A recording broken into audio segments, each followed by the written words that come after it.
में झटके, मर्यादा से भटके, आखिर क्यों जारी है सदन और सदन से बाहर विपक्ष की बदजुबानी?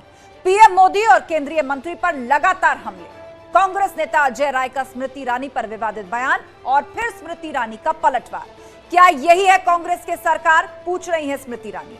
भाषा की मर्यादा भूले कांग्रेस अध्यक्ष मल्लिकार्जुन खड़गे, बीजेपी पर मल्लिकार्जुन खड़गे की अशोभनीय टिप्पणी।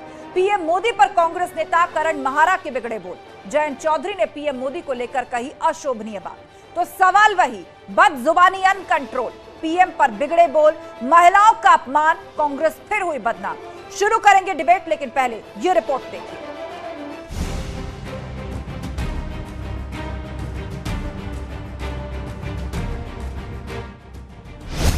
विवादित बयान पर कांग्रेस बीजेपी में जारी वार पलटवार। इसलिए मैंने बोला कि वो आती हैं, लटके झटके देकर चली जाती हैं। और हमारे यहाँ पूर्वांचल में या कहीं भी आप ये देखेंगे भाषा है कि क्या भैया बड़ा लटका देते हुआ आजकल लटक के बतिया हो तो बड़ा झटक के बतिया हो, तो ये हमारे यहाँ की भाषा आम भाषा है। कि क्या तरक्की गांधी खानदान तभी करने देगा जब आप इस प्रकार की भद्दी गालियां देंगे?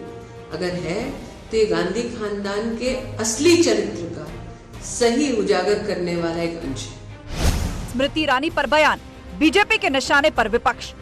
जो कांग्रेस इतने सालों में आजादी की बात नहीं कर पाई, पिछले 4 वर्षों में स्मृति ईरानी जी ने किया है।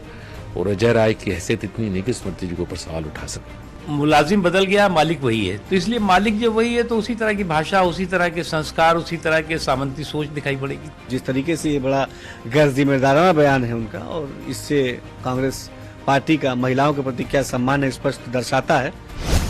पीएम मोदी पर बिगड़े बोल, बीजेपी ने कांग्रेस को दिया जवाब। मेरे इष्ट की पूजा करने का ड्रामा करते हैं और यहाँ की गढ़वाल की बेटी का नाम लेना, उसको न्याय दिलाने की बात नहीं करते, तो ये फर्क है गांधी में और मोदी में। लोकतंत्र में इस प्रकार की भावनाओं को जो प्रकट करते हैं ये उचित नहीं मानते, सबका सम्मान करना चाहिए। भगवा रंग, डीएनए पर क्यों मचा है हंगामा? देखिए, मेरी तो यही समझ में नहीं आता ये कंट्रोवर्सी है क्यों। किसी भी रंग का के ऊपर किसी का कोई अधिकार नहीं है, नहीं ऐसा कभी हुआ। आचार्य चाणक्य, विष्णुगुप्त चाणक्य ने लिखा है कि विदेशी माता से पैदा हुआ पुत्र कभी राष्ट्रभक्त नहीं हो सकता। साथियों, प्रॉब्लम डीएनए का है, कुछ नहीं कर सकते आप और मैं उसका।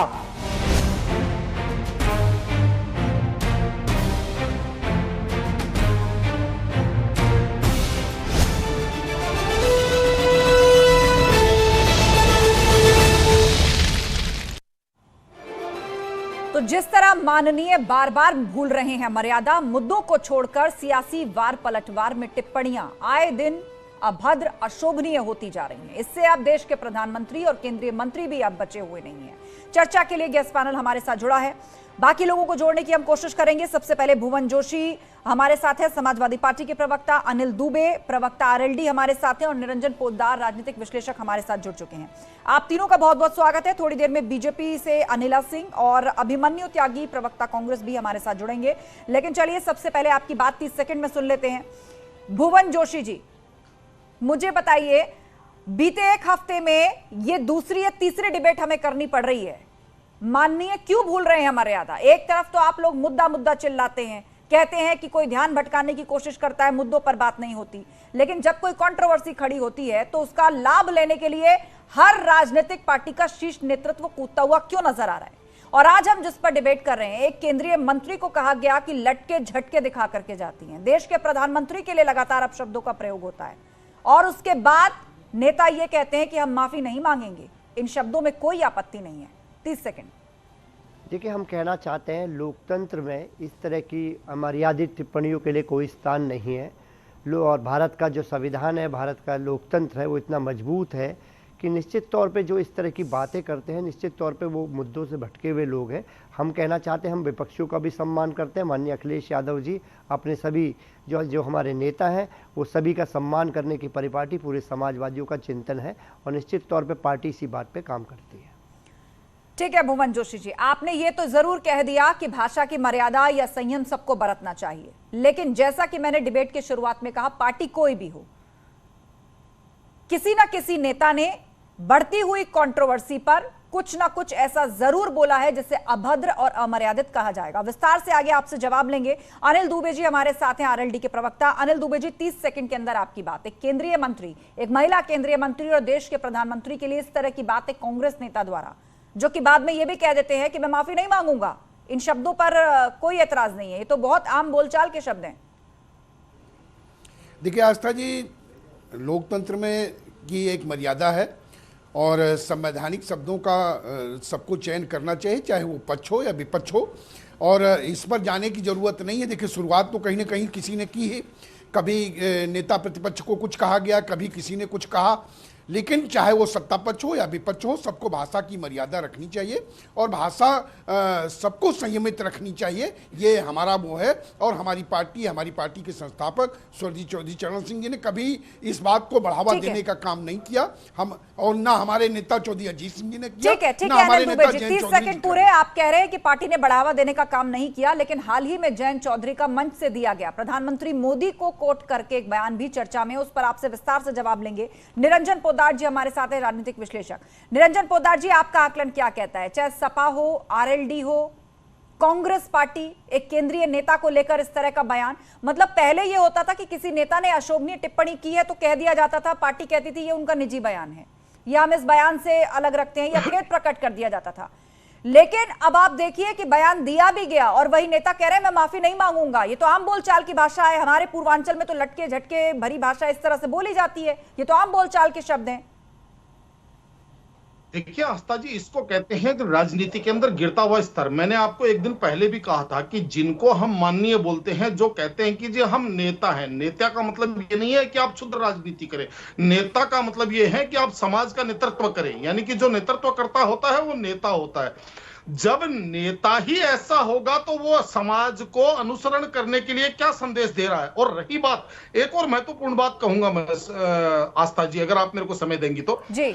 देखिए ऐसा है कि जब मैंने भारत जोड़ो यात्रा का इनका रोड मैप देखा था और इनका जो शेड्यूल देखा था, मेरे को ऐसे लगा था कि कांग्रेस या राहुल गांधी जी इस देश को सीखने का प्रयास करेंगे, क्योंकि वो जब कन्याकुमारी से कश्मीर तक जाएंगे तो भारत विविधताओं का देश है, अलग अलग प्रांत, अलग अलग भाषाएं। ठीक है निरंजन जी, 30 सेकंड पूरे, थोड़ा उससे ज्यादा ही समय आपने लिया, लेकिन मुझे लग रहा है कि आप जिस बात का जिक्र करना चाह रहे हैं उसको और विस्तार की जरूरत है। आगे मैं लौटूंगी, आपको आगे समय मिलेगा। अनिला सिंह हमारे साथ जुड़ गई है, बीजेपी प्रवक्ता। अनिला जी, हम एक बार फिर से माननीयों पर ही बहस कर रहे हैं, उनकी हाल ही में की गई अमर्यादित और अशोभनीय टिप्पणियों पर, और केंद्रीय मंत्री स्मृति ईरानी पर अचानक कांग्रेस के हमले बढ़ गए हैं। मेरी सबको राम राम। और मुझे बिल्कुल आश्चर्य नहीं हो रहा है कि कांग्रेस के एक नेता ने इस प्रकार की अभद्र टिप्पणी एक महिला नेत्री के लिए की है। ये चरित्र है कांग्रेस पार्टी का, और मैं कहूंगी कि दुर्भाग्य ये है कि ये पार्टी, जो अगर प्रैक्टिकली देखा जाए तो आज भी महिला की अध्यक्षता में चल रही है। खड़गे साहब जरूर अध्यक्ष बन गए हैं, पर चला पार्टी सोनिया जी रही हैं। इनके नेत्री जो है लड़की हूं मैं लड़ सकती हूं का कैंपेन उत्तर प्रदेश में चलाती हैं, और आप देख लीजिए कि महिलाओं के लिए ये क्या किस प्रकार की भाषा का प्रयोग करते हैं। इन्हीं के परिवार से इंदिरा गांधी जी प्रधानमंत्री रही इस देश की, तो फिर भी इनको महिलाओं का सम्मान करना नहीं आता है। इनकी पार्टी से बड़े बड़े महिला चेहरे इनकी पार्टी छोड़ के दूसरे राजनीतिक दलों में चले गए, क्योंकि उन्होंने सीधे सीधे आरोप लगाया कि यहाँ पे पुरुषवादिता की जो मानसिकता है वो हावी रहती है, हमारे साथ दुर्व्यवहार करते हैं पुरुष, और उनके खिलाफ कोई भी एक्शन नहीं लिया जाता है।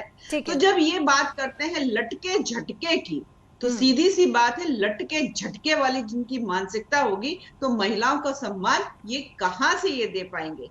ये ना तो हमारी भारतीय संस्कृति को समझते हैं, ना भारतीय जो हिंदू धर्म है उसको समझते हैं। भारतीय संस्कृति में तो महिला सम्मान तुल्य होती है ना, क्यों इस तरीके से अपमान किया जा रहा है। यत् नारीस्ति पूजन्ते रमन्ते तत् देवता हमारे यहाँ माना जाता है, तो ना तो जब ये लोग देवता को मानेंगे ना नारी सम्मान को मानेंगे, तो इसी प्रकार का भाषा का ये प्रयोग करेंगे। भारतीय जनता पार्टी को घोर आपत्ति है। अभी तक इनके किसी भी बड़े नेता ने, खासतौर से मैं राहुल जी, प्रियंका जी, सोनिया जी से अपेक्षा कर रही थी कि किसी प्रकार का एक्शन लेंगे अजय राय के खिलाफ, ठीक है, पर नहीं साहब। ठीक है अनिला जी, एक्शन की आप बात कर रही हैं, अभी तक शीर्ष नेतृत्व की तरफ से इस पर कोई प्रतिक्रिया नहीं आई है, बल्कि जिन्होंने ये बयान दिया था कांग्रेस के नेता अजय राय, वो तो मीडिया के सामने आकर ये कह रहे हैं कि मैं माफी नहीं मांगूंगा, मैंने कुछ भी अभद्र नहीं कहा है। ये तो पूर्वांचल की बहुत आम बोलचाल की भाषा है और वो बोलकर भी दिखा रहे हैं पूर्वांचल में लटके झटके को किस तरह बोला जाता है वहीं की बोली में। भुवन भास्कर जोशी हमारे साथ है, समाजवादी पार्टी के प्रवक्ता। भुवन जी, देखिए, मैं इतना कहना चाहता हूं कि कोई भी लोकतंत्र, डेमोक्रेसी तभी मजबूत होगी जब हम लोग मान सम्मान एक दूसरे का करेंगे। निश्चित तौर पे हमारा कोई राजनीतिक विरोधी हो सकता है हमारी विचारधारा उससे न मिले, इसका मतलब ये नहीं होता कि अमर्यादित शब्दों का हम लोग प्रयोग करें। तो मुझे बताइए, आज एसटी हसन ने ये क्यों कहा कि भगवा रंग साधु संत क्यों पहनते हैं? साधुओं को पहनने की जरूरत क्या है भगवा रंग? बेशक एक फिल्म, एक रंग, एक गाने से जुड़ी है कंट्रोवर्सी हो, लेकिन इस मुद्दे पर हर विपक्षी पार्टी ने कोई ना कोई टिप्पणी की है। और अब एसटी हसन कह रहे हैं कि साधु संत क्यों पहनते हैं भगवा रंग, कांवड़िए क्यों पहनते हैं भगवा रंग? देखिए, ये उनकी व्यक्तिगत टिप्पणी हो सकती है। मैं कहना चाहता हूं, जो हम आइडियोलॉजी पर चलते हैं, डॉक्टर राम मनोहर लोहिया जी की, हमारे माननीय मुलायम सिंह जी की, माननीय अखिलेश यादव जी की, इन्होंने समाजवादियों को एक ही पाठ पढ़ाया है कि इस देश के लोकतंत्र को मजबूत करना है, संविधान की रक्षा करनी है और अपने सभी का सम्मान करके इस देश और प्रदेश को खुशहाली के रास्ते पे लाना है। हम इस लड़ाई को लड़ने का काम करते हैं। नहीं, आपने पार्टी को तो अलग कर दिया, कह दिया कि ये उनकी व्यक्तिगत राय हो सकती है, लेकिन भुवन जोशी जी, ऐसा बार बार नहीं चलेगा और ये बात जनता के गले के नीचे बार बार नहीं उतरेगी कि आपके नेताओं, सांसदों और माननीयों का इस तरह से बयान चलता रहेगा, एक खास वर्ग की भावनाओं को आहत करता रहेगा और आप लोग व्यक्तिगत बयान कहकर किनारा कश हो जाएंगे और फिर अच्छी अच्छी बात कहेंगे। लोहिया जी ने क्या कहा था, आप याद दिलाएंगे? देखिए, मैंने बहुत गंभीरता से इस मुद्दे पे कहा। मैंने कहा लोकतंत्र में इस तरह की बातों का कोई स्थान नहीं है। अभी आप जो आप चला रहे हैं मुहिम, जिसमें आप कांग्रेस का चला रहे हैं, मैं इसका नहीं कहना चाहता हूँ। भारतीय जनता पार्टी के बहुत सारे नेताओं से निकलता है, समय समय पे देश देखता रहता है इस बात को। कांग्रेस के आज निकला है, कभी हमारी पार्टी के लोगों से निकलता है। मैं कह रहा हूँ लोकतंत्र इससे मजबूत नहीं होगा। हमारा लोकतंत्र तभी मजबूत होगा जब हम दूसरों का सम्मान करना, एक दूसरे का आदर करना, और क्योंकि हमें लोग फॉलो करते हैं तो हमारी जिम्मेदारी थोड़ी ज़्यादा बनती है। ठीक है, आपने लोकतंत्र मजबूत कैसे हो इस पर निबंध एक बार फिर से सुना दिया भुवन जोशी जी, लेकिन आपने जवाब नहीं दिया कि आपकी पार्टी के नेताओं के ऐसे बयान रुकते क्यों नहीं हैं। अगर पार्टी इन बातों का सपोर्ट नहीं करती है, क्या मुद्दों की कमी पड़ गई है विपक्ष के पास? सवाल मेरा आपसे, अनिल दुबे जी, जयंत चौधरी ने भी मंच से कहा था और यह भी कहा था, ये खास फिल्म में खास गाने को लेकर जो कंट्रोवर्सी हुई कि कमरे का दरवाजा बंद करके अंदर क्या देखते हैं इससे यह पता चलता है, और प्रधानमंत्री को कोट करके कहा था। अब आप बताइए, केंद्रीय मंत्री पर हम बहस कर रहे हैं।